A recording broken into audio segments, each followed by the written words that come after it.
सब तो पहला ये वीडियो देखियो ध्यान नहीं नाल। रहे विवेक पांगिनी। इनकी कहानी किसी बॉलीवुड पिक्चर से कम नहीं। अगर आपको लगता है सभी लड़कियां खराब होती हैं, गोल्ड डिगर होती हैं, ये वीडियो आपके लिए। विवेक पांगिनी और सृजना सुवेदी पहली बार 2014 में मिलते हैं, दोस्त बनते हैं, हर साल एक दूसरे का बर्थडे सेलिब्रेट करते हैं। प्यार इतना बढ़ता है कि 2020 में नेपाली ट्रेडिशन में शादी कर लेते हैं। 2022 में विवेक पीएचडी परस्यू करने के लिए सृजना के साथ ही अमेरिका चले जाते हैं। 2023 यानी पिछले साल की स्टार्टिंग में विवेक के सर में दर्द होता है, चलने में दिक्कत आती है। पता चलता है कि विवेक को स्टेज 4 ब्रेन कैंसर है। ट्यूमर इतना बढ़ जाता है कि मुंह फूल जाता है। सर के बाल विवेक के जाते हैं, पर सृजना अपने बाल भी कटवा लेती है। धक्का तब लगता है जब डॉक्टर कहते हैं कि विवेक के पास सिर्फ 6 महीने हैं, पर सृजना ने उम्मीद नहीं छोड़ी। सृजना ने सुबह सुबह उनको ब्रश कराना, उठाकर व्हीलचेयर में बिठाना, सैर कराना, हर जगह दुख है पर उनके बर्थडे सेलिब्रेट कराना, पर शायद भगवान को कुछ और मंजूर था। 19 दिसंबर को पता चलता है कि विवेक ने अपना दम तोड़ दिया। इनकी कहानी तो पूरी नहीं हो पाई, पर एक बात समझ आई कि अगर बीवी सृजना जैसी हो तो आपको अतुल सुभाष नहीं बनना पड़ेगा।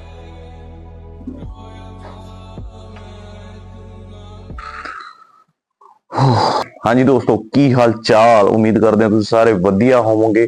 अज एक होर वीडियो लेके तुहाडे सामने हाजिर हुए हैं दोस्तों। एक थोनों मैं छोटी इंस्टाग्राम ते एक स्टोरी एक क्लिप दिखाई सी। अज दी वीडियो अपनी इस क्लिप दे बिल्कुल उल्ट है। अजकल सोशल मीडिया दे विच तुसीं अज दी डेट दे विच जे तुसीं हिंदी सोशल मीडिया देखो तो उस दे विच एक स्टोरी चल रही है अतुल सुभाष नां दे मुंडे दी, जिसने अपनी अपने परिवारक झगड़े नूं लैके अपनी घरवाली नाल होए चल रहे झगड़े तो तंग आके अते कानून तो तंग आके अपनी जिंदगी खत्म कर ली। ते उस तो बाद सोशल मीडिया दे विच लोकां द्वारा मंग उठी जा रही है कि जस्टिस फॉर अतुल सुभाष। तां ये सारी कहानी की है, इस कहानी दे पिछे की हालात सी ते वो हालातां दे वजह करके, किहड़े हालातां दी वजह करके अतुल सुभाष नूं ये कदम चुकने पै गए। वीडियो देखते हैं, वीडियो देखियो ध्यान नाल। दोस्तों, बेंगलुरु में जॉब करने वाले 34 साल के अतुल सुभाष के केस ने पूरे देश को हिलाकर रख दिया है। मुझे याद नहीं आता लास्ट टाइम किसी एक मामले पर लोगों को इतना गुस्सा और लोगों का इतना इमोशन एक साथ मैंने कब देखा था। पूरे सोशल मीडिया पर इस मामले पर ओपिनियन और इमोशन की बाढ़ आ रखी है। मरने से पहले अपने कई पन्नों के नोट में अतुल ने जो लिखा है उसे पढ़कर आपका कलेजा फट जाता है। उसकी वाइफ और घर वालों के बारे में पढ़कर आप यही सोच सकते हैं कि कोई इंसान इतना घिनौना और लालची कैसे हो सकता है।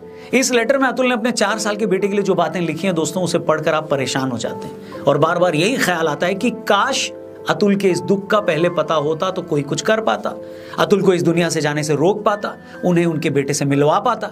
लेकिन ये सारी बातें अब सिर्फ काश ही होकर रह गई हैं। मैं ये नहीं चाहता कि इस वीडियो को हम सिर्फ एक इमोशनल अपील बनाकर छोड़ दें। मेरी कोशिश है कि अतुल ने अगर अपनी लाइफ का सैक्रिफाइस दिया है तो उसे हम वेस्ट न जाने दें, ताकि उन जैसे और केस न हो पाए। तो इससे पहले कि मैं इस बात पर आऊं कि अतुल सुभाष के केस में क्या गलत हुआ और क्या कुछ ठीक किया जा सकता था, एक बार पहले ये जान लें कि मामला क्या है।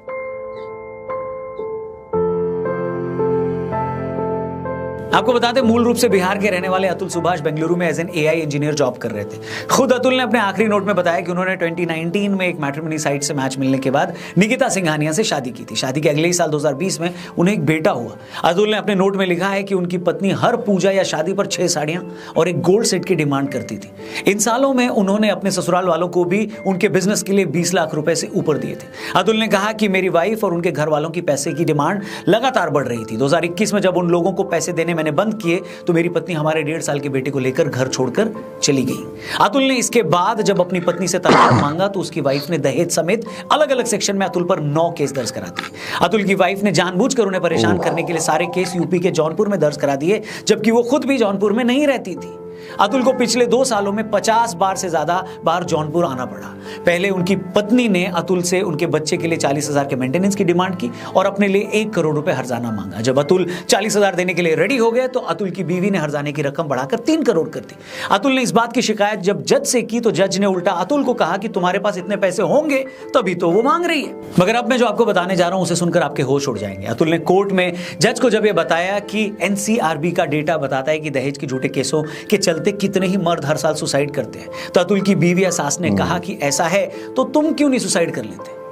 आखिरी सुनवाई के वक्त जब अतुल जौनपुर गए तो उन्हें देखकर उनकी सास ने कहा कि अरे तुम अभी जिंदा कैसे हो, हमें तो लगा कि तुमने सुसाइड कर ली होगी। इस पर अतुल सुभाष का जवाब था कि अगर मैं मर गया तो तुम्हारी पार्टी कैसे चलेगी। इस पर अतुल की सास ने कहा कि वो तो फिर भी चलेगी, तुम मर गए तो तुम्हारी प्रॉपर्टी तुम्हारी बीवी के नाम हो जाएगी, तुम्हारे माँ बाप के मरने के बाद उनकी प्रॉपर्टी भी तुम्हारी बीवी के ही नाम होगी, तुम्हारा खानदान सारी जिंदगी कोर्ट के चक्कर काटेगा। अतुल ने जज पर भी इल्जाम लगाया कि उन्होंने भी मुझसे 5 लाख रुपए की डिमांड की थी और जब मैंने वो पैसे नहीं दिए तो उन्होंने मेरी सुनवाई नहीं की। अपनी वाइफ के इसी टॉर्चर, पुलिस की मिली भगत और एक कथित करप्ट जज के चलते अतुल सुभाष ने 9 दिसंबर की रात अपनी जान दे दी।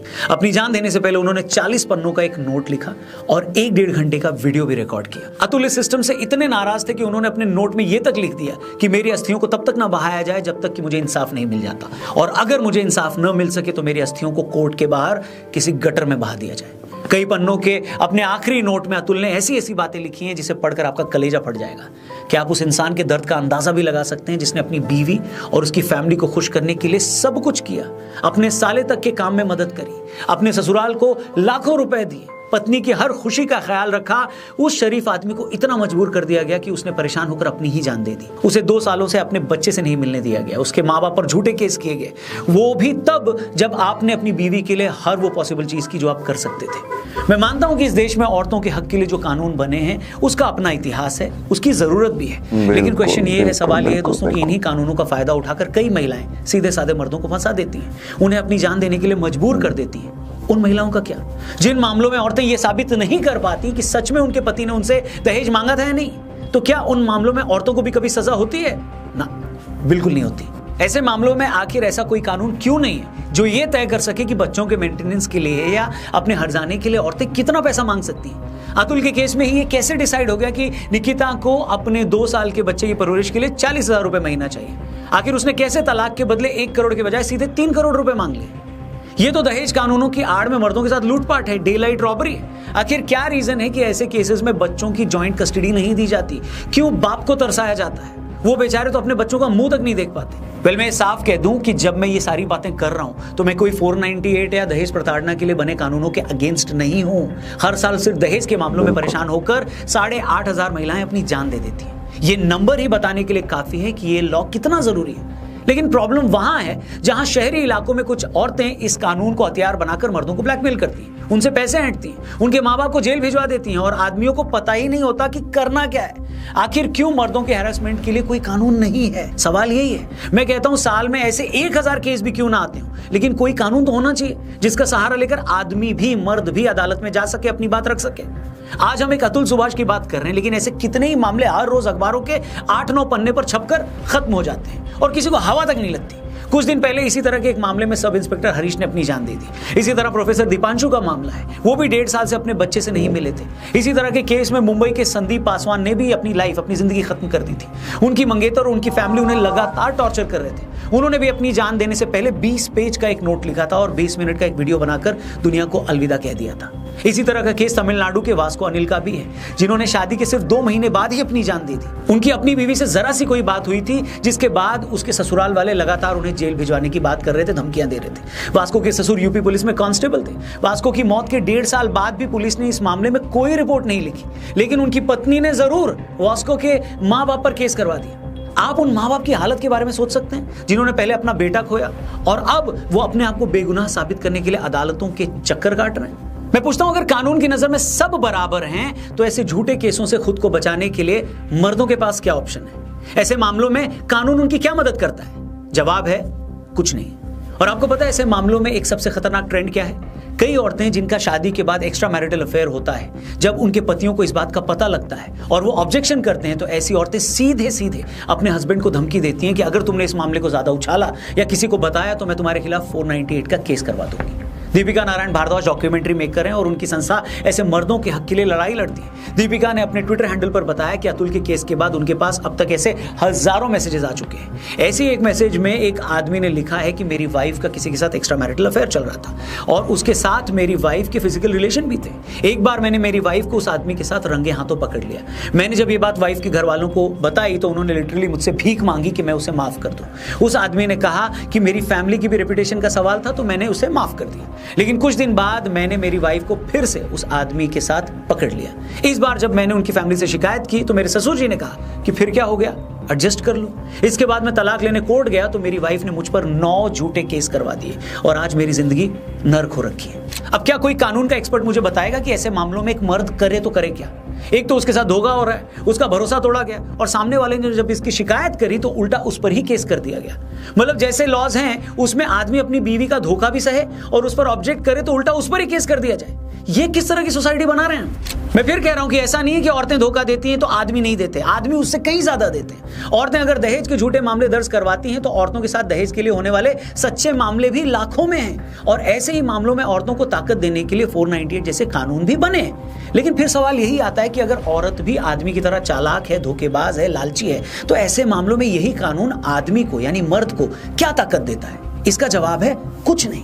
हमारे साथ प्रॉब्लम यह है कि जब भी हम औरतों के साथ जुड़े किसी एक मुद्दे की बात करते हैं तो हम ये मानने को तैयार ही नहीं होते कि मर्द भी तो विक्टिम हो सकता है। जैसे कुछ साल पहले जब पूरी दुनिया में मी टू मूवमेंट चला तो दुनिया भर के मर्दों को नेम शेम किया गया। सालों बाद औरतों ने आगे आकर बताया कि कैसे कैसे किस किस आदमी ने उन्हें कब कब टॉर्चर किया, उसका शारीरिक शोषण किया। मुझे लगता है कि ये मूवमेंट सही था। इससे बहुत सारे मर्दों के मन में डर भी आया कि हमने भी कोई गलती की तो हमारी भी ऐसे ही बदनामी हो सकती है। लेकिन मेरा एक सवाल है दोस्तों, अगर कुछ औरतों को आगे बढ़ाने के लिए मर्दों ने उनसे कुछ फेवर मांगे और कुछ औरतों ने ऐसा करने से मना कर दिया, अगर ये एक रियलिटी है तो एक रियलिटी ये भी है कि न जाने ऐसी कितनी महिलाएं भी हैं जो अपने औरत होने का फायदा उठाकर दफ्तरों में, ऑर्गेनाइजेशंस में आगे बढ़ जाती हैं। क्या आपके ऑफिस में ऐसी कोई लड़की नहीं है? और क्या इन लोगों की वजह से जेन्युइन एम्प्लॉइज को नुकसान नहीं होता? फिर चाहे वो कोई लड़का हो या लड़की क्यों ना हो। अब आपके सामने कोई अगर सबूत के साथ ये कह भी दे कि फला लड़की इस तरीके से आगे बढ़ी है, उसने मेरा ये नुकसान किया है, तो क्या आप उस मर्द की बात सुनेंगे? बिल्कुल नहीं सुनेंगे। सच तो यह है कि बात कितनी भी सच्ची क्यों ना हो, उल्टा उस मर्द को यह कह दिया जाएगा कि तुम एक औरत की ग्रोथ से जलते हो, तुम झूठे हो, तुम्हें शर्म आनी चाहिए। मैं फिर कह रहा हूं कि ये एक सेंसिटिव मामला है, लेकिन क्या वजह है कि हम दूसरी तरफ भी कुछ गलत हो सकता है इस बारे में सोचने के लिए तैयार ही नहीं होते। और कोई भी सोसाइटी जब एक तरफा नैरेटिव बनाता है तो वो एक साइड को पूरी तरह से विलन और दूसरे को पूरी तरह से विक्टिम बना देता है। जैसे ब्राह्मणों ने अगर एक वक्त कुछ जातियों पर जुल्म किए तो कुछ लोगों ने आज तक पूरी ब्राह्मण जाति को ऑपरेसर बना रखा है। अगर पेट्रियार्कल सोसाइटी में मर्दों ने सालों तक औरतों पर जुल्म किए, उन जुल्मों से बचाने के लिए हमने औरतों के लिए कुछ कानून बनाए, तो इसका मतलब ये नहीं है कि उसका उल्टा नहीं हो सकता, मर्द भी विक्टिम हो सकता है। हेलो, हिंदी के उपन्यास सम्राट प्रेमचंद्र का एक मशहूर नॉवेल है कर्मभूमि। कर्मभूमि में एक जगह प्रेमचंद जी अपने कैरेक्टर से कहलवाते हैं कि आप लोग कहते हैं कि महिला, दलित, भूमिहीन ये सब प्रताड़ित होते हैं, लेकिन इस बात की क्या गारंटी है कि अगर इन सबको कल को वैसी ही ताकत मिल जाए तो ये सब भी वैसा ही शोषण नहीं करने लगेंगे जैसा इनका होता है?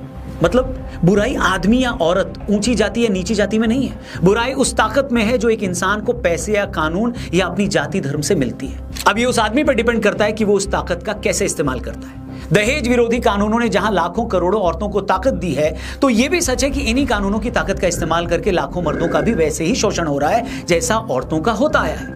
लेकिन जरूरत इस बात की है कि इन कानूनों का गलत इस्तेमाल होने से रोका जाए, मर्दों को भी कानून की प्रोटेक्शन दी जाए ताकि अतुल सुभाष जैसे भले लोगों को यूं मजबूरी में दुनिया को छोड़कर जाना न पड़े। बाकी आपकी इस मामले पर क्या राय है, क्या ओपिनियन है, कमेंट करके जरूर बताइएगा। क्या आप अपने अगल बगल किसी ऐसे मर्द को जानते हैं, किसी ऐसे व्यक्ति को जानते हैं जिन्हें इसी तरीके से झूठे केस में फंसाया गया है, कानून का गलत इस्तेमाल करके उन्हें भी परेशान किया जा रहा है? उनके बारे में भी कमेंट करके जरूर बताइएगा और इस वीडियो को हर एक व्यक्ति तक पहुंचाइएगा, अपने हर एक फ्रेंड से शेयर करिएगा। चैनल भी सब्सक्राइब करके जाइएगा। Thank you for watching. जल्दी मिलते हैं। जय हिंद, वंदे मातरम। ਤਾਂ ਦੋਸਤੋ ਤੁਸੀਂ ਦੇਖੀ ਅੱਜ ਦੀ ਵੀਡੀਓ ਅਤੁਲ ਸੁਭਾਸ਼ ਨਾਂ ਦੇ ਮੁੰਡੇ ਦੀ ਜ਼ਿੰਦਗੀ ਬਾਰੇ, ਜਿਸ ਨੇ ਕਾਨੂੰਨ ਤੋਂ ਆਪਣੀ ਪਤਨੀ ਤੋਂ ਤੰਗ ਆ ਕੇ ਆਪਣੀ ਜ਼ਿੰਦਗੀ ਖਤਮ ਕਰ ਲਈ। ਪਰ ਗੱਲ ਇੱਥੇ ਖਤਮ ਨਹੀਂ ਹੁੰਦੀ। ਇਹ ਮੁੰਡਾ ਜਾਂਦੇ ਜਾਂਦੇ ਕਈ ਸਵਾਲ ਪੈਦਾ ਕਰ ਗਿਆ ਜਿਸ ਨੂੰ ਬਹੁਤ ਸਾਰੀ ਦੁਨੀਆ, ਆਪਣੇ ਦੇਸ਼ ਦੇ ਲੋਕ ਸੋਚਣ ਲਈ ਮਜਬੂਰ ਹੋ ਗਏ। ਤੇ ਕਿਤੇ ਨਾ ਕਿਤੇ ਇਹ ਮੁੰਡਾ ਦਰਸਾਉਣਾ ਚਾਹੁੰਦਾ ਕਿ ਜੋ ਵੀ ਕਾਨੂੰਨ ਬਣਦਾ ਉਸਦਾ ਜਦੋਂ ਕੋਈ ਦੁਰਉਪਯੋਗ ਕਰੂਗਾ ਤਾਂ ਕਿਤੇ ਨਾ ਕਿਤੇ ਕੋਈ ਨਾ ਕੋਈ ਜ਼ਰੂਰ ਇਸ ਦੇ ਵਿੱਚ ਆਪਣੀ ਜਾਨ ਤੋਂ ਹੱਥ ਧੋਵੇਗਾ।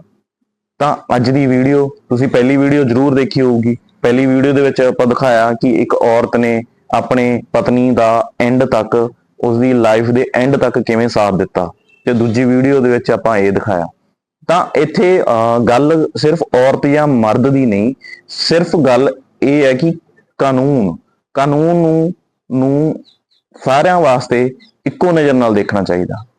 ਜੇ ਔਰਤਾਂ ਲਈ ਕੋਈ ਕਾਨੂੰਨ ਬਣਿਆ ਤਾਂ ਉਹ ਉਹਨਾਂ ਦੇ ਭਲੇ ਲਈ ਬਣਿਆ, ਪਰ ਉਹ ਕਾਨੂੰਨ ਦਾ ਜਦੋਂ ਕੋਈ ਗਲਤ ਇਸਤੇਮਾਲ ਕਰਦਾ ਤਾਂ ਉਸ ਤੇ ਕੀ ਐਕਸ਼ਨ ਲੈਣਾ, ਇਸ ਬਾਰੇ ਹਜੇ ਤੱਕ ਕੋਈ ਕਾਨੂੰਨ ਨਹੀਂ ਬਣਿਆ। ਤਾਂ ਲੋਕਾਂ ਦੀ ਮੰਗ ਇਹੀ ਹੈ ਕਿ ਉਹ ਮੁੰਡੇ ਨੂੰ, ਉਸਦੇ ਪਰਿਵਾਰ ਵਾਲਿਆਂ ਨੂੰ ਜਲਦ ਤੋਂ ਜਲਦ ਇਨਸਾਫ ਮਿਲੇ।